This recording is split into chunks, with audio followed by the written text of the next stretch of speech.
Hello guys, ഇന്നൊരു hospital വാട്ട ഈറ്റിനിടെ കണ്ടാലോ. ഒരു തട്ടിക്കൂട്ട് ചായ കേട്ടോ രാവിലെ ഇന്നുണ്ടാക്കിയത്. റൂമിൽ കെറ്റിലുണ്ട് കേട്ടോ, അതിൻ്റെ കൂടെ തന്നെ പാൽപ്പൊടിയും ബ്രൂവും ഒക്കെ ഉണ്ട്. മിക്ക ദിവസങ്ങളിലും ഞാൻ ബ്രൂ കോഫി ഉണ്ടാക്കി കുടിക്കുക കേട്ടോ ചെയ്യുന്നത്. അപ്പോൾ ഇന്ന് കോഫി ഉണ്ടാക്കി അതിൻ്റെ കൂടെ രാവിലെ ബിസ്ക്കറ്റാട്ടോ കഴിച്ചത്. ബിസ്ക്കറ്റും ഉണ്ടായിരുന്നു. ഇക്ക പുറത്ത് പോയിട്ട് വന്നപ്പോഴത്തേക്കും കട്ട്ലേറ്റ് മേടിച്ചുകൊണ്ട് വന്നായിരുന്നു, അതാട്ടോ രാവിലെ കഴിച്ചത്. ഉച്ചയായപ്പോഴത്തേക്കും വീട്ടിൽ നിന്ന് ചോറ് കൊണ്ടുവന്നിട്ടുണ്ടായിരുന്നു. അയല വറുത്തതും മത്തി മുളകിട്ടതും തൈരും മത്തി പറ്റിച്ചതും ഒക്കെ ഉണ്ടായിരുന്നു കേട്ടോ കഴിക്കാൻ. കൂടെ അച്ചാറും ഉണ്ടായിരുന്നേ.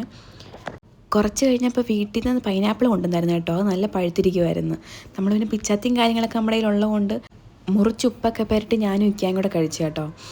ഇക്ക പുറത്ത് പോയിട്ട് വന്നപ്പോൾ സാൻഡ്വിച്ച് മേടിച്ചുകൊണ്ട് വന്നു കേട്ടോ, അതാട്ടോ ചായയോടെ വൈകുന്നേരം കഴിച്ചേ. 50 രൂപയ്ക്ക് ഈ സാൻഡ്വിച്ച് എന്തുകൊണ്ടും വെറുത്താട്ടോ. ഡ്രാഗൺ ഫ്രൂട്ട് ഞാൻ വീട്ടിൽ നിന്ന് കൊണ്ടുവന്നായിരുന്നേ.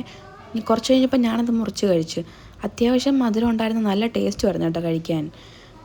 വൈകിട്ടായപ്പോഴത്തേക്കും ചോറും മീൻകറിയും മീൻ വറുത്തതും വെണ്ടയ്ക്ക മെഴുക്കുവരട്ടിയും കൊണ്ടാട്ടോ രാത്രി കഴിച്ചത്.